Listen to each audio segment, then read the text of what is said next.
The Walking Dead is back, so Yeah. season 11, episode 1. Let's recap this episode. I'm Jeff, this is Tanaya. What's up? So let's get right into it. So the episode basically starts off with them in some random building and they're packaging. I guess we found out now that it's food, that they find food in this random building and it's full of like sleeping walkers, which we've never seen them sleeping before. Yeah. So like I don't remember them sleeping. Maybe I missed something, but I didn't know they take naps, you know.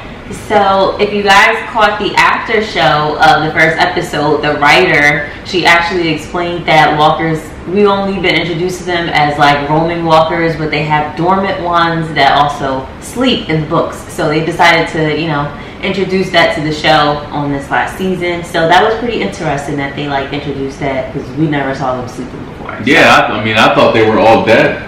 Yeah. But they were alive, just asleep.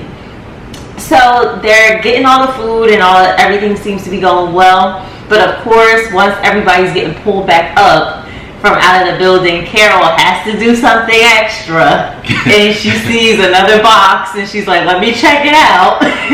Carol is really in the mind, like she's in the world like by herself. Yeah, I feel like at times, like she's always up to something. Yeah, and it's just very much all about Carol, pretty much.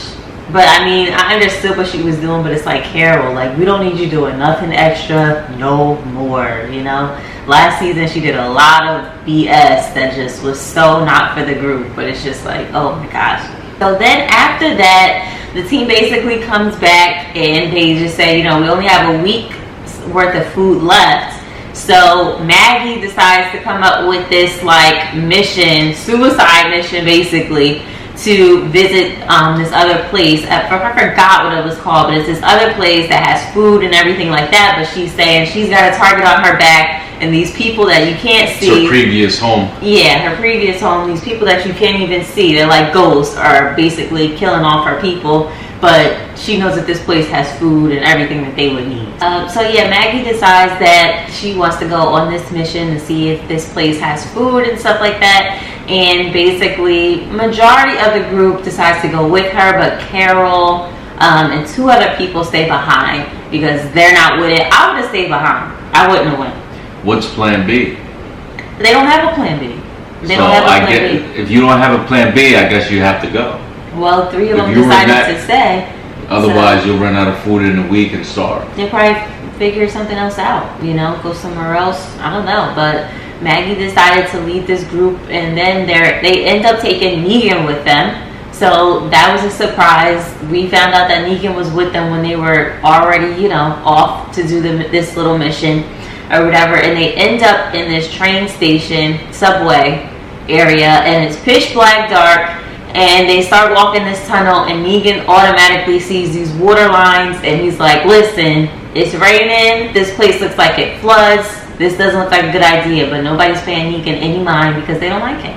Happen to walk into sleeping walkers in body bags with their throat cut so that way they can't make any noises, so that way they can sneak up on the crew. Yeah, so that was pretty interesting to see. So Maggie still decides to push on, and everybody's just following her, and Negan's like, listen, this is a bad plan, I'm not with this. That looks like there's no way out, in the direction that they're going. And then two other people kind of start to agree with Negan because the little kid that was with them, he almost got attacked and eaten by a walker or whatever, and they were ready to back out.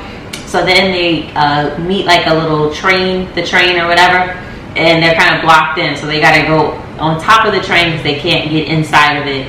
And everybody kind of makes it over the train. Negan goes, and then Maggie's just left there, and she's struggling because walkers are grabbing her leg, and Negan decides not to freaking help her up. That was Negan's way. That was, he could have redeemed himself a little bit and got some survival points. He could have by helping Maggie out, but he decides to basically just ignore her and go, thinking that she's probably gonna die. But that's a bold move of Negan. If he really wanted her dead, he should have watched her die, so that way he can confirm it.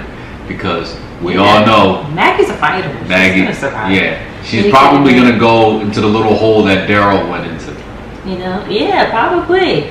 And you know, Negan probably just let her go because she basically said that, you know, I'm gonna kill you eventually, you know, in that tunnel. She had a really heated little argument, and Negan brought up Maggie's man that he killed with the bat with Lucille, and it was just like he pushed her to the edge. So he figured, hey, she's gonna kill me anyway. Why should I save her? Now those walkers that were in the body bag, they were obviously put there. They're a trap. Yeah. So whoever put them they did that for people to walk through, so that way they can die. Those people that are walking through. That's why they were put there. So it seems to me like there is a way out, and they were put there for a reason. It's a trap, and they should have never kept going. They should have turned around. They should have listened to Negan seriously. But I think that Maggie's gonna survive. The crew is gonna find out that he left Maggie for dead, and they're really gonna be against Negan now. And there's no way he's redeeming himself now. Negan doesn't make it back to Hilltop. Yeah, or Alexandria, wherever they're coming from. I lost track at this point. You know, but we'll see if Daryl makes it out with his dog. I'm sure he will, as he always does. And yeah, we'll see whatever they're searching for. Hopefully they find it. And the other crew, Princess, Ezekiel, and then like they're stuck in the Commonwealth community. So they had got captured thinking that they're gonna meet Stephanie or whatever, and it's just like I think Stephanie was setting them all up to go to that community. I don't think that community is trustworthy. It just seems real sketchy. You know, I still think Stephanie's real. I feel like she's a person, but no, I feel like she's like real to like Eugene and not setting them up. I think she's. I feel like, you know, they just went through this big obstacle. I guess we'll have to find out.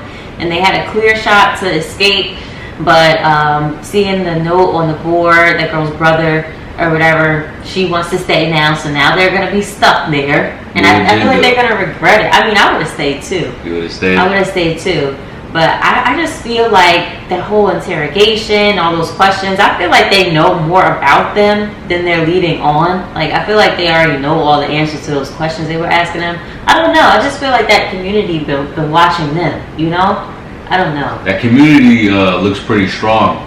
It does. Too. I mean, it does. You know, looks aren't everything. They look strong, but the real killers are Daryl and his crew, because they've been out there in the trenches, you know, fighting all these years. So they, in my eyes, probably have a lot more experience when it comes to killing versus this new society that we're seeing with these people dressed like Star Wars. I know.